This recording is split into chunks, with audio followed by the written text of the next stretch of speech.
Hello बच्चों, आज हम सभी लोग रक्त नलिका या रक्त वाहिनी, जिसे इंग्लिश में ब्लड वेसल्स कहते हैं, इसका अध्ययन करेंगे।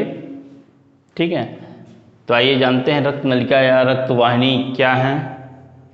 ठीक है, हमारे शरीर में पाई जाने वाली वे नलिकाएं जिसमें रक्त प्रवाहित होता है उनको हम रक्त वाहिनी या रक्त नलिका कहते हैं। और ये रक्त वाहिनी या रक्त नलिकाएं जो होती हैं, ये रुधिर परिसंचरण तंत्र का भाग होती हैं। ठीक है, इन्हीं में ब्लड का प्रवाह होता है और उसी ब्लड के द्वारा पोषक तत्व, उत्सर्जी पदार्थ, ठीक है, ऑक्सीजन, कार्बन डाइऑक्साइड, विटामिन्स इत्यादि पदार्थ जो होते हैं हमारे शरीर में एक स्थान से दूसरे स्थान तक क्या पहुंचाए जाते हैं। ठीक है, ये रक्त नलिकाएं जो होती हैं कार्य के आधार पे, संरचना के आधार पे 3 प्रकार की होती हैं, जिन्हें हम धमनी, सिरा और केशिका कहते हैं। रक्त नलिकाएं कितने प्रकार की होती हैं? 3 प्रकार की होती हैं, धमनी, सिरा और केशिका। इंग्लिश में इसको हम कहते हैं आर्टरी, वेन्स और कैपिलरीज। संरचना के आधार पे और कार्य के आधार पे इनको 3 भागों में बांटा गया है। अब बात करते हैं कि धमनी क्या होती हैं, सिरा क्या होती हैं, केशिकाएं क्या होती हैं। ठीक है, वैसे हम लोग जान ही लिया है कि रक्त नलिकाएं क्या है। ठीक है, ऐसी नलिकाएं जो जिसमें रक्त का क्या होता है, प्रवाह होता है। लेकिन कौन सी रक्त नलिका धमनी कहलाती है? तो ऐसी रक्त नलिकाएं जो हृदय से शुद्ध रक्त को शरीर के सभी अंगों तक पहुंचाने का कार्य करती हैं, उनको हम धमनी कहते हैं। ऐसी रक्त नलिकाएं जो क्या होती हैं, हृदय से शुद्ध रक्त को शरीर के सभी अंगों तक पहुंचाने का कार्य करती हैं, उनको हम क्या कहते हैं, धमनी कहते हैं। और ऐसी रक्त नलिकाएं जो अंगों से अशुद्ध रक्त को एकत्र करके कहाँ, हृदय में लाने का कार्य करती है, और हृदय के किस कक्ष में, दाएं अलिंद में लाने का कार्य करती हैं, उनको हम क्या कहते हैं, सिरा कहते हैं। और ऐसी रक्त नलिकाएं जो धमनी और क्या, सिराओं की शाखाओं को आपस में जोड़ने का कार्य करती हैं, उन्हें हम क्या कहते हैं, केशिका कहते हैं। क्या कहते हैं, केशिका। देखिए, जो हमारे हृदय से रक्त नलिकाएं निकलती हैं वो आगे चल के शाखाओं दर शाखाओं में क्या होती हैं, बटी होती हैं। ठीक है, धमनी की मुख्य शाखा से निकलने वाली शाखाओं को हम क्या कहते हैं, यहाँ फिगर में आप देख सकते हैं, धमनी की शाखाओं को हम धमनिका कहते हैं या आर्ट्रियोल्स कहते हैं। इसी प्रकार से सिरा की शाखाओं को हम क्या कहते हैं, सिराएं जो शाखाएं बनाती हैं उनको हम सिरका या वेन्यूल्स कहते हैं। और ये धमनी की धमनिका और सिरा की ये जो सिरका होती हैं, ये आपस में स्वतंत्र सिरे पर कहीं भी बंद नहीं होती हैं। ये कहीं ना कहीं क्या, केशिका के द्वारा आपस में क्या होती हैं, जुड़ी होती हैं। ध्यान दीजिए कि रक्त नलिका, धमनी और सिरा की जो शाखाएं होती हैं अंतिम सिरे पर कहीं बंद नहीं होती हैं। ये क्या, कहीं ना कहीं केशिका के द्वारा आपस में क्या होती हैं, जुड़ी होती हैं, जैसा कि ये फिगर में आपको दिखाया गया है। ठीक है, तो धमनी के बारे में आप जाने। अब धमनी आपने जान लिया कि धमनी शुद्ध रक्त को क्या, शुद्ध रक्त को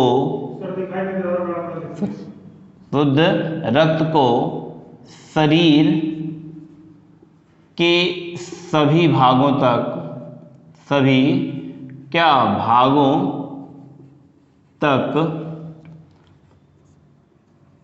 पहुंचाने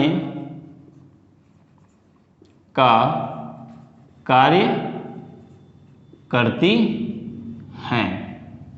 ठीक है, शुद्ध रक्त को शरीर के सभी भागों तक पहुंचाने का कार्य करती हैं। कौन? धमनी पाई कहाँ जाती हैं? धमनी त्वचा की गहराई में पाई जाती हैं और गाढ़े लाल रंग की होती हैं। धमनियाँ जो होती हैं त्वचा की गहराई में पाई जाती हैं, गाढ़े लाल रंग की होती हैं। इनकी भित्ति क्या होती है?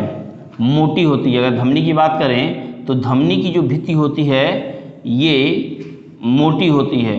धमनी की भित्ति क्या होती है? मोटी होती है। और इनकी जो गुहा होती है जिसमें रक्त का प्रवाह होता है वो सक्रिय होती है।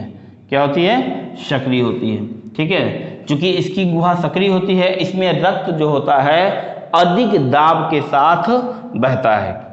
इनकी गुहाओं में रक्त क्या होता है? अधिक दाब के साथ बहता है। और इनमें बहने वाला रक्त पीछे की तरफ नहीं आ पाता। क्यों? क्योंकि अधिक रक्त जो है अधिक दाब के साथ इनमें क्या होता है?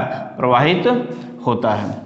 ठीक है, क्या आप जाने कि धमनी शुद्ध रक्त को शरीर के सभी अंग भागों तक ले पहुंचाने का कार्य करती है। धमनी जो होती है त्वचा की गहराई में पाई जाती है। गर्दन और फिर कलाई और फिर क्या एड़ी की धमनियों को छोड़कर बाकी सभी धमनियां हमारी त्वचा की गहराई में पाई जाती हैं। और ये इनकी भित्ति मोटी होती है, इसलिए इनकी गुहा सक्रिय होती है। इनमें रक्त जो होता है वो अधिक दाब के साथ बहता है और इनमें बहने वाले रक्त का पीछे की तरफ आने की संभावना नगण्य के बराबर होती है।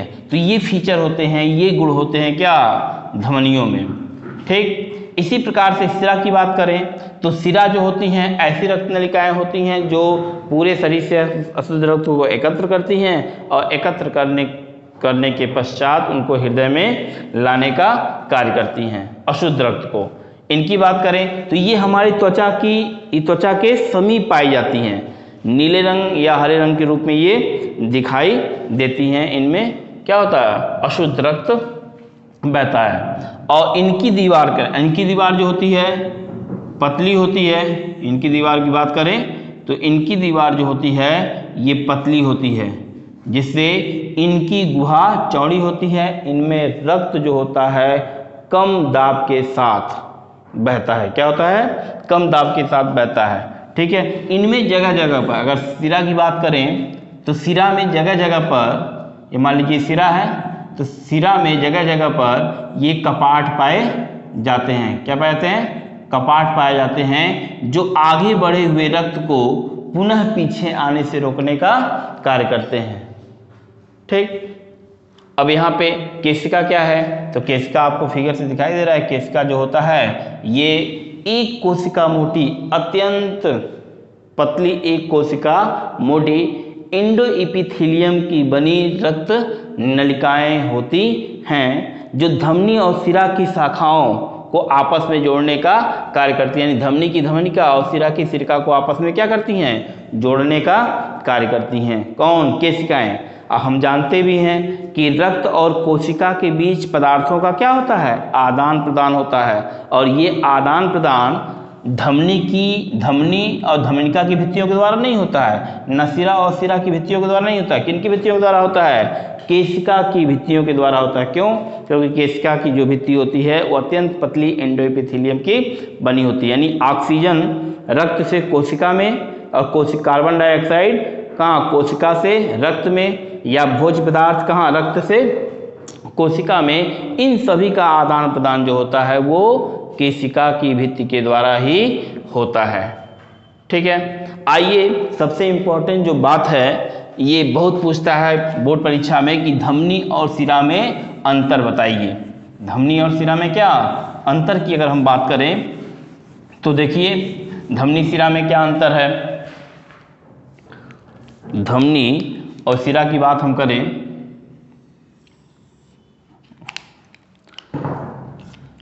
तो ये देखिए, ये धमनी और ये सिरा बहुत इंपॉर्टेंट है। ये बहुत पूछता है कि धमनी और सिरा में क्या अंतर बताइए।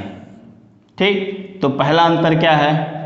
पहला अंतर क्या बताएंगे कि धमनी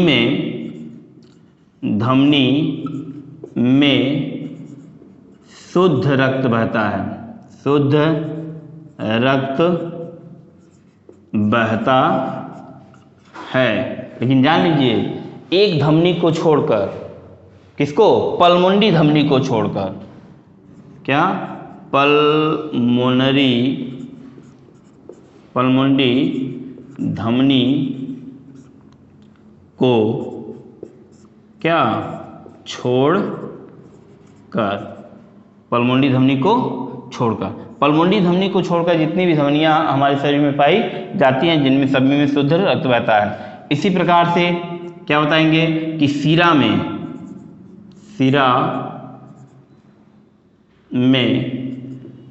अशुद्ध रक्त बहता है, अशुद्ध रक्त बहता है। ठीक है, जितनी भी हमारे शरीर में शिराएं होती हैं उनमें अशुद्ध रक्त बहता है। ठीक है, किसको छोड़कर? पल्मोनरी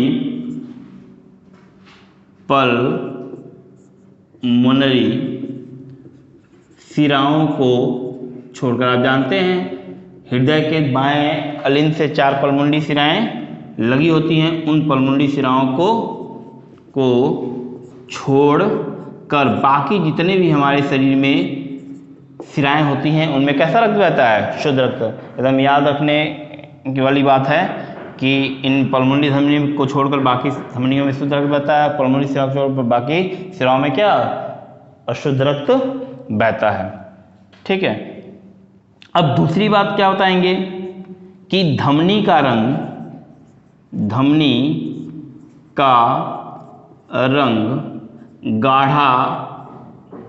गाढ़ा लाल होता है, गाढ़ा लाल होता है। ठीक, इसमें क्या हो जाएगा? शिरा का रंग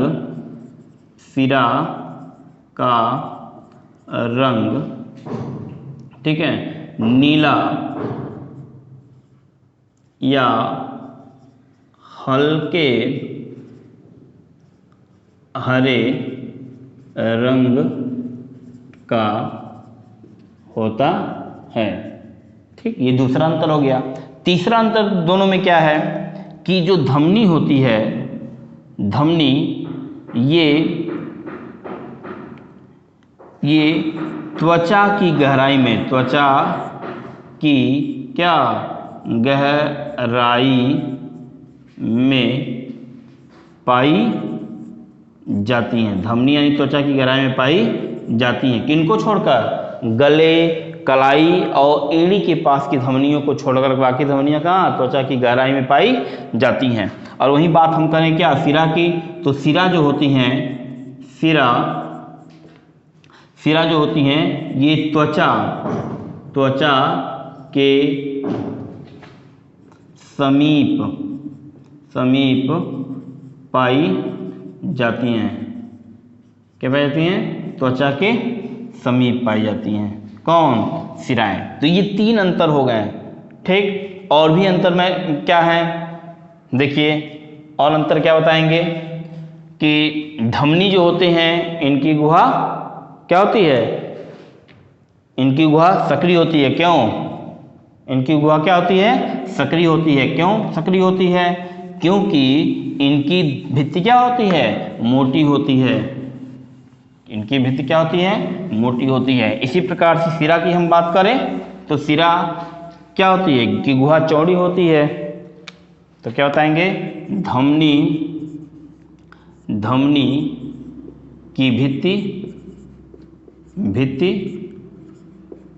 मोटी होती है, जिससे इनकी गुहा सक्रिय होती है। ठीक है, शिरा की भित्ति पतली होती है,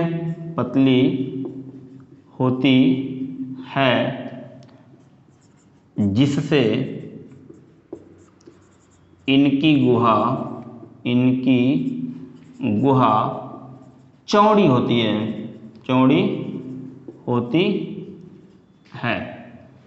ठीक, ये अंतर हो गए उनमें। अब अगला डिफरेंस देखिए। अगला डिफरेंस क्या है कि धमनी में रक्त जो होता है अधिक दाब के साथ रुक रुक कर बहता है। धमनी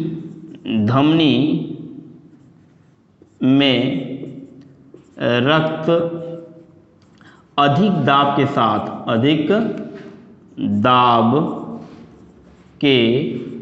साथ रुक रुक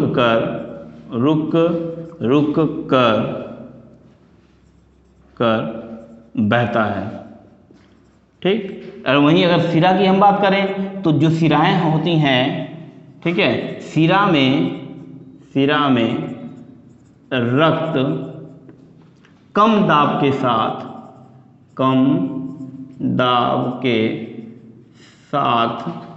एक प्रवाह में प्रवाहित होता है या बहता है, प्रवाहित होता है। ठीक, और अंतर देखिए क्या है कि अभी बताया गया है कि धमनी में रक्त अधिक दाब के साथ बहता है, तो धमनी में बहने वाला रक्त क्या होता है, ये पीछे की तरफ आने की इसकी संभावनाएं बहुत कम होती है, नगण्य के बराबर से। लेकिन सिरा में रक्त क्या होता है, कम दाब के साथ बहता है, एक प्रवाह में बहता है, तो कम दाब के बहने के कारण रक्त जो है सिराओं में पीछे आने की संभावनाएं हो सकती हैं। इसलिए प्रकृति के द्वारा क्या होता है, क्या बताया गया है, प्रकृति के द्वारा सिराओं में जगह जगह पर कपाट यानी वाल्व पाया जाता है, जो आगे बढ़े हुए रक्त को क्या पीछे की तरफ आने से रोकने का कार्य करेंगे। तो क्या बताएंगे कि धमनी में कपाट यानी क्या, वाल्व नहीं पाए जाते हैं, क्योंकि इनमें रक्त अधिक दाब के साथ बहता है, जिसके पीछे की ओर आने की संभावना कम होती है। ठीक, वहीं पे क्या बताएंगे कि सिराओं में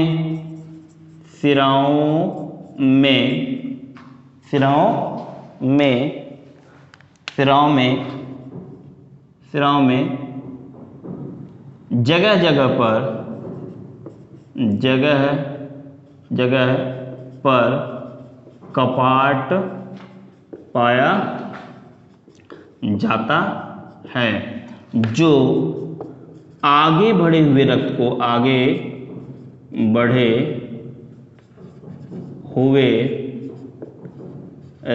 को पुनः पीछे आने से